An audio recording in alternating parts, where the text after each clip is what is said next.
A história começou numa tarde quente no sertão, quando o sol parecia ter descido até tocar o chão rachado, queimando a terra como se quisesse apagar cada pegada deixada por quem passasse. Era o tipo de calor que enlouquecia homem, bicho e pensamento.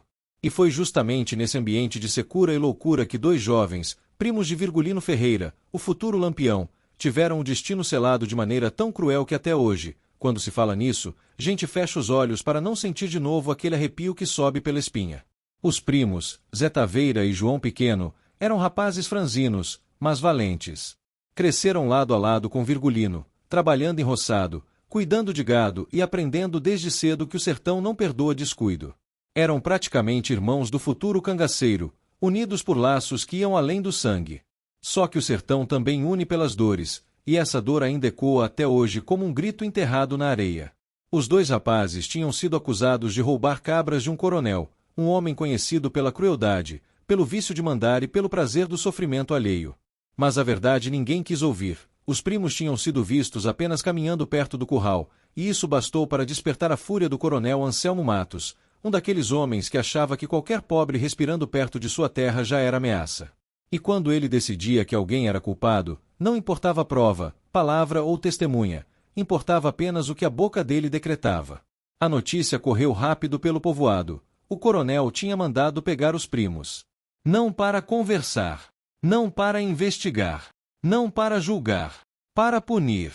E punir de um jeito tão violento que até os capangas mais experientes engoliram seco quando ouviram a ordem. Quero eles na cova antes do pôr do sol.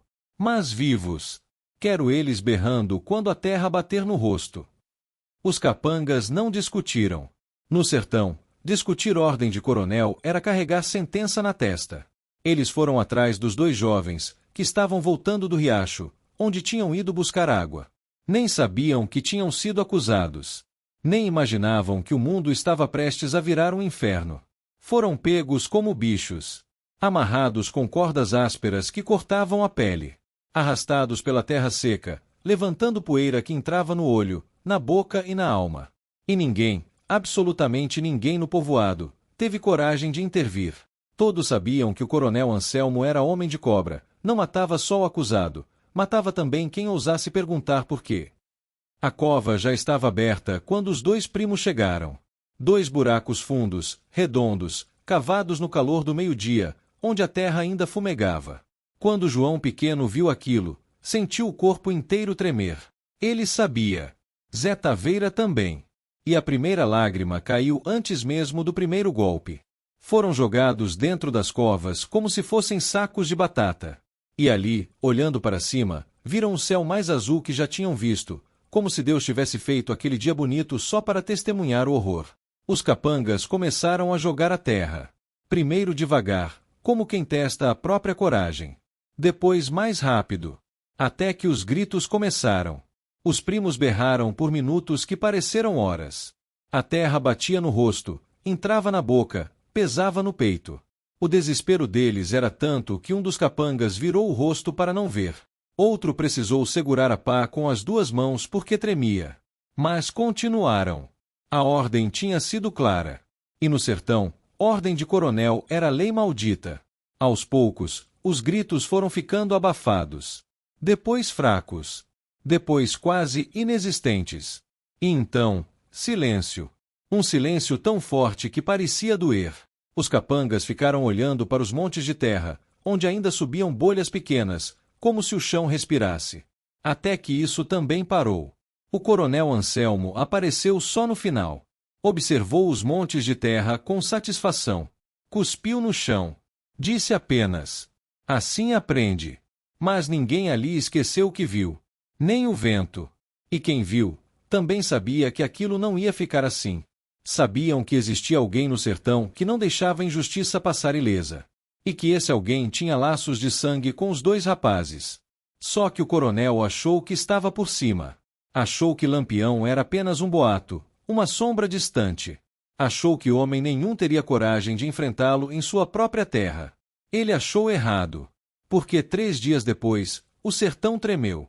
E o destino dele começou a ser selado no momento em que decidiu enterrar aqueles 2 primos. O preço que pagaria não seria apenas com o corpo, mas com a alma. E quando Lampião descobriu o que aconteceu, e como aconteceu, os olhos dele mudaram. A voz mudou. Até o vento mudou. Era como se o próprio sertão tivesse parado para ouvir o que ia acontecer a seguir. E o que aconteceu, ninguém esquece. Nem quem morreu. Nem quem sobreviveu para contar. E se você quer saber como Lampião reagiu, e o que ele fez quando chegou ao povoado, você precisa continuar assistindo, porque agora a história desce profundo da alma, onde só entra verdade, fúria e justiça de sangue. Deixe seu comentário dizendo o que você faria se visse uma injustiça dessas. Deixe seu like para fortalecer esse conteúdo. E se ainda não é inscrito, se inscreva, porque a próxima parte dessa história é de arrepiar até o silêncio. Quando a verdade começou a se espalhar pelo sertão feito vento quente carregando brasas, ninguém conseguia acreditar no que ouvirá. 2 rapazes jovens, cabras trabalhadores, primos de Lampião, tinham sido enterrados vivos por ordem de um fazendeiro que se achava dono da vida e da morte. A crueldade era tão absurda que muitos desacreditavam, dizendo que devia ser exagero de beira de estrada. Mas bastava conversar com alguém que vira cena, ou que ouvirá o choro da família, ou que topasse com a velha mãe de um dos rapazes, que mal conseguia sustentar o próprio peso, que logo a brutalidade ficava clara, nua, sem enfeite. Era verdade. E era mais terrível do que qualquer história de assombração contada junto ao fogo. A notícia correu porque o sertão tem pressa quando se trata de injustiça. E quanto mais a notícia se espalhava, mais aumentava o inquieto silêncio nas veredas. Todos sabiam que Lampião não deixava passar um crime desses. E se ele descobrisse, ou melhor, quando descobrisse, não haveria cerca, volante ou santo que segurasse a vingança que vinha junto com o chapéu de couro. O fazendeiro, homem cheio de arrogância e maldade, talvez acreditasse que estava acima de tudo, protegido por terra, dinheiro e armas. Talvez até pensasse que Lampião nem tomaria conhecimento. Mas o sertão nunca funcionou assim. Sempre existiu uma lei invisível, uma linha fina que ninguém ousava cruzar. E ele tinha cruzado todas. No entanto, por mais rápida que a notícia fosse, nada se comparava ao momento em que ela chegou aos ouvidos de quem mais importava, Virgulino Ferreira da Silva. O bando estava acampado num trecho seco da Caatinga, um lugar onde a noite chegava pesada, cheia de sons que só quem vive ali conhece. Os homens descansavam, ajeitando bornais, afiando punhais, cochichando histórias, quando Zabelê veio até o chefe com um olhar que misturava medo e urgência. Não disse nada de imediato, apenas segurou o braço de Lampião com força, o suficiente para mostrar que aquilo não era notícia comum. E quando finalmente falou, a voz saiu arranhada como se estivesse empurrando espinhos para fora da garganta. Lampião ouviu cada palavra, e enquanto ouvia, o silêncio do grupo crescia. Ninguém mexia, ninguém respirava fundo. Era como se o próprio vento tivesse parado para escutar. Quando Zabelê terminou, havia apenas um silêncio grosso, carregado de algo que parecia pólvora prestes a riscar. Lampião não respondeu na hora. Não era do tipo que explodia sem pensar. Ele ficou imóvel, encarando o escuro da noite como se estivesse enxergando mais longe do que qualquer homem pudesse. Primeiro, juntou as mãos, depois as apoiou nos joelhos, e por fim levantou devagar, com o corpo pesando, mas a alma acesa por dentro. — Isso é verdade? Perguntou apenas. — É, capitão. Eu vi com meus próprios olhos. E quem não viu, ouviu o pranto da família. Lampião respirou fundo. Era um suspiro cheio de um fogo silencioso, o tipo de fogo que não faz barulho, mas consome tudo. Os homens do bando sabiam que, quando ele ficava daquele jeito, quieto demais, calmo demais, era sinal de tempestade chegando. Ele virou o rosto para o chão por um instante, como quem conversa com a própria sombra, e então levantou a cabeça com um brilho diferente no olhar, algo que ninguém ousaria desafiar. — Então eles vão ser vingados, disse. E a voz saiu firme, carregada de uma certeza que atravessava qualquer dúvida. O bando não comemorou. Não houve grito, nem risada, nem aquele entusiasmo comum antes de um ataque. Era algo mais profundo. Uma dor compartilhada, uma revolta que crescia silenciosa. Todos ali conheciam os primos de Lampião. Sabiam que eram gente boa, que não deviam nada. E sabiam que morrer daquele jeito, enterrado com vida, não era morte comum. Era tortura. Era covardia. Era pecado grave até para quem não acreditava em nada. A partir daquele instante, o ambiente mudou. Não havia mais descanso, nem prosa, nem lampião aceso para espantar a escuridão. A Caatinga parecia respirar junto com eles, como se entendesse o que estava prestes a acontecer. Cada homem se levantou, ajeitou munição, conferiu as armas, amarrou lenços, colocou chapéus. Não foi preciso que Lampião ordenasse nada. Eles já sabiam o caminho. A vingança tinha endereço. E a madrugada seria longa. Lampião montou seu cavalo com movimentos lentos, calculados. Seus olhos não estavam cheios de fúria, mas de algo pior, determinação. Aquele tipo de determinação que faz um homem não parar nem com sede, nem com dor, nem com bala. Ele olhou para o horizonte distante, um risco escuro que se confundia com a própria noite, e disse algo tão baixo que apenas quem estava muito perto ouviu. Tem gente que só aprende quando sente o peso da própria maldade voltando. O grupo partiu sem fazer alarde. Não havia cantoria, não havia conversa. Apenas o som dos cascos e o farfalhar seco da caatinga sendo cortada pelos cavalos. O céu estava escuro, carregado de nuvens pesadas, e a lua parecia escondida, como se não quisesse testemunhar o que viria. A viagem foi longa e silenciosa. As horas passaram, mas ninguém reclamou, ninguém pediu pausa. Cada homem carregava dentro de si um pedaço da mesma raiva. Quando estavam próximos da fazenda do mandante do crime, o dia começava a clarear, mas de um jeito estranho. O sol não nascia bonito. Ele surgia vermelho, ardendo por entre as nuvens, como se refletisse o que estava prestes a acontecer no sertão. Lampião fez sinal para pararem. Desceu do cavalo e caminhou até uma pequena elevação de pedra. De lá, podia ver a fazenda ao longe, cercada de bois, casebres, chiqueiros e homens armados que pareciam estar sempre prontos para a violência. Lampião estudou cada detalhe. Era assim que ele fazia. Antes de agir, ele observava. Ele não tinha pressa, mesmo quando a alma gritava. E dessa vez, ela estava gritando alto. Hoje ninguém corre, disse em voz baixa, mas firme. Hoje esse povo vai aprender que o sertão tem lei. Os homens assentiram, cada um apertando mais forte a arma que carregava. O plano seria simples, direto, sem rodeios: entrar, pegar o fazendeiro e fazer com que ele sentisse cada segundo do desespero que provocou. Mas Lampião não queria engano. Ele não queria matar inocente. Não queria confusão com gente que não tinha culpa. Ele queria apenas o mandante e qualquer um que tivesse participado da crueldade. Enquanto observava, Lampião lembrou dos dois jovens. Lembrou das risadas deles, dos treinos, das visitas ao bando. Lembrou do jeito como chamavam por ele quando aparecia. Lembrou que eram família, e família, no cangaço, valia mais do que ouro. E a lembrança reacendeu dentro dele um fogo tão intenso que parecia arder pelo corpo inteiro. Ele fechou os olhos por um instante, como quem dá espaço para a dor, e quando abriu, o olhar estava ainda mais afiado. A aproximação foi feita com cautela. O bando se dividiu em grupos pequenos, avançando pela caatinga seca, usando cada arbusto, cada sombra, cada curva do terreno. O fazendeiro tinha muitos homens armados, mas nenhum deles sabia que o perigo já respirava às portas da fazenda. E esse detalhe seria fatal. Um dos guardas percebeu o movimento e chegou a levantar a arma, mas antes que pudesse gritar, Zé Sereno o agarrou por trás e cobriu sua boca, derrubando-o sem ruído. Era o começo.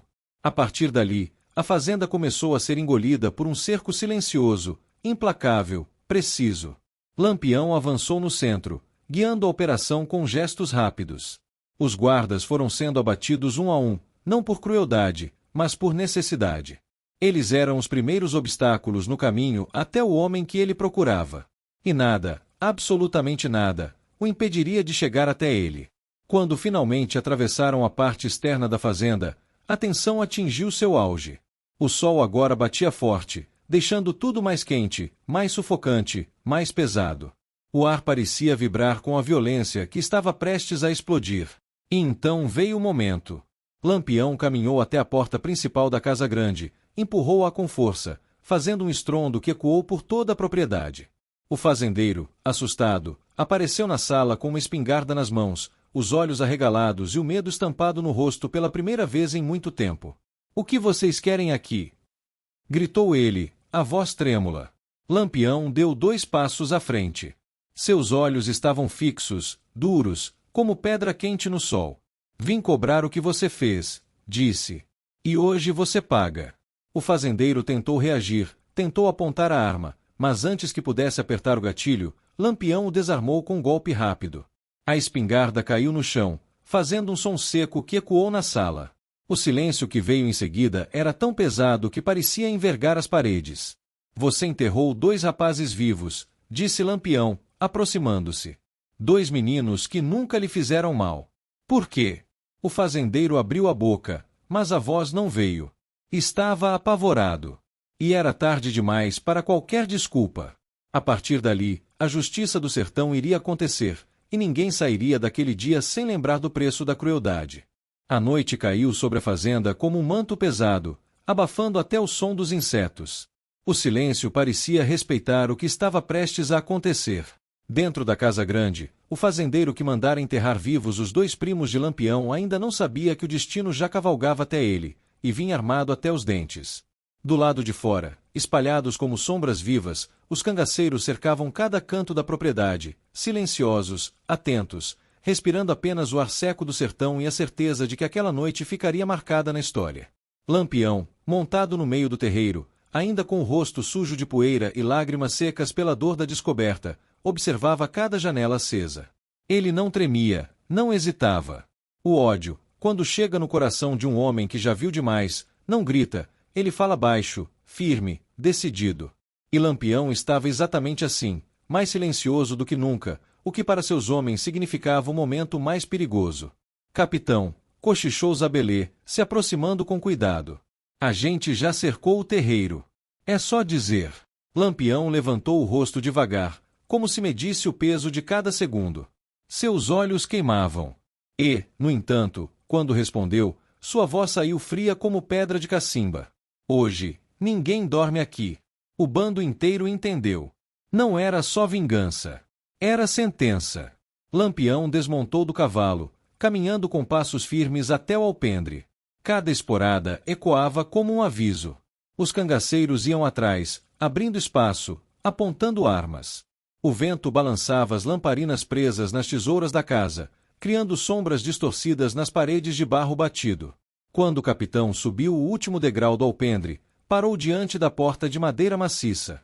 Olhou para ela como quem olha para a boca de uma cova. Bateu. Foi um único baque forte, seco, que fez a casa inteira estremecer. Lá dentro, o coronel quase derrubou o copo que segurava quando ouviu. Quem é a essa hora? Gritou com irritação. Lampião sorriu.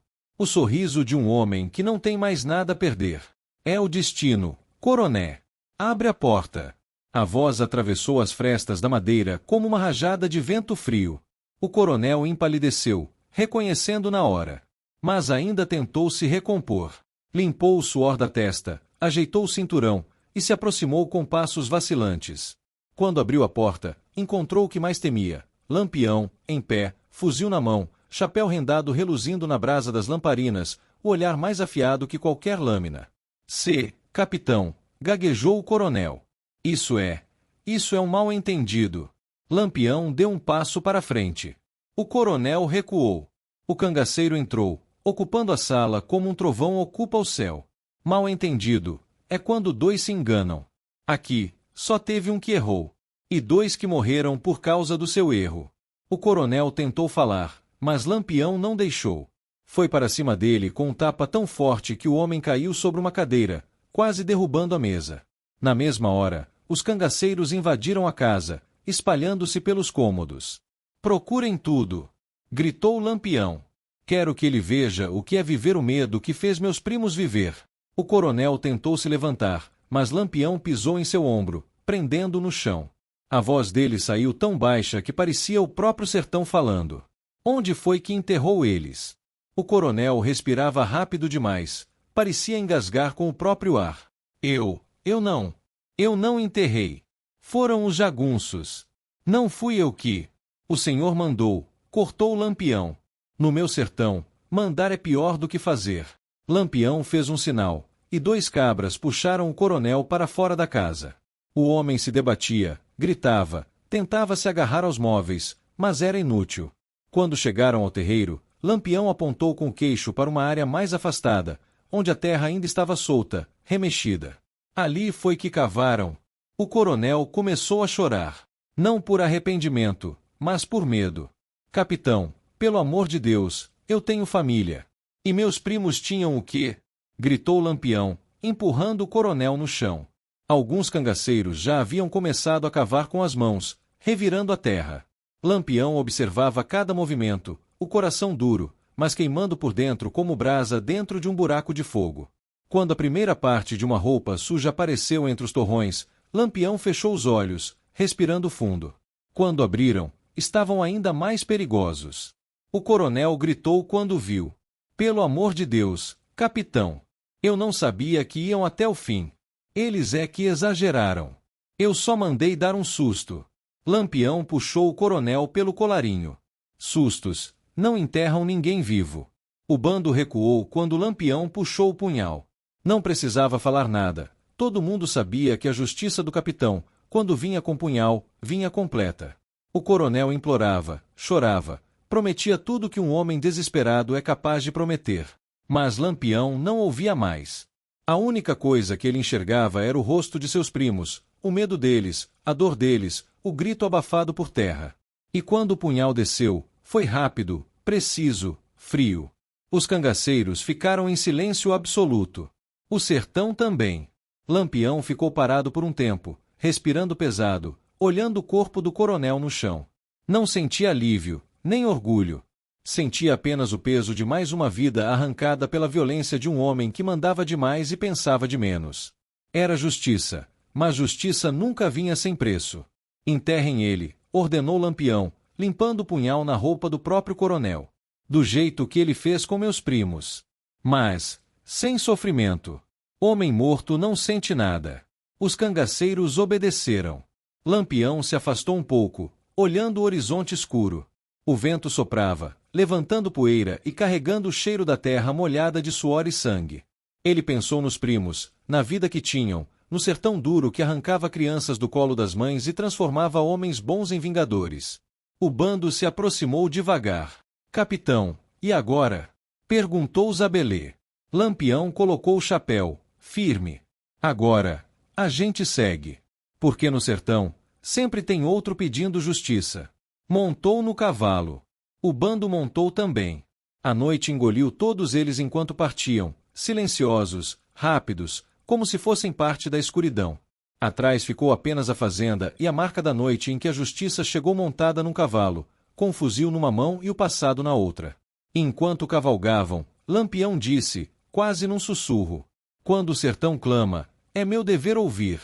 A frase ecoou entre os homens, entre as árvores retorcidas, entre as pedras. E até hoje, dizem, naquela fazenda abandonada, o vento ainda repete a mesma coisa. E você que está assistindo, o que faria se a justiça dependesse apenas de suas mãos? Comenta aí, se inscreve e deixa o like para fortalecer essa história.